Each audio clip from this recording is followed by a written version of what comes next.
করি। Number one. Number two, বিষয়টাকে ঘুরিয়ে ফেলেছে। আমাদের বিষয়বস্তু ছিল সকল শিশুর স্বাস্থ্য পরিষেবা শুধুমাত্র সরকারি কাঠামোই করা নয়। আমার মনে হয় যারা প্রতিযোগী তারা বিষয়টাকে ধরতে পারে না। ওই হাসপাতাল আর অন্য নিয়ে বেসরকারি হাসপাতাল আর সরকারি হাসপাতালের মধ্যে সীমাবদ্ধ ছিল, কিন্তু বিষয়টা সেই নয়। সরকারের যে পরিকাঠামো, সেই পরিকাঠামোটা সমস্ত শিশুকে যে স্বাস্থ্য পরিষেবা দেওয়া হয় সেই পরিষেবা ক্ষেত্রে বিতর্কের বিষয়বস্তু বলছে যে সরকারি পরিকাঠামো যেটা সেটা সাফিসিয়েন্ট নয়। এটা একটা দিক।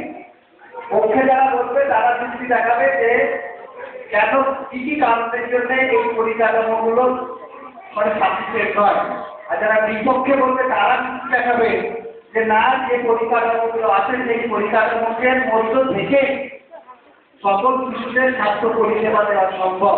এই বিষয়টাকে তুলে ধরতে হবে।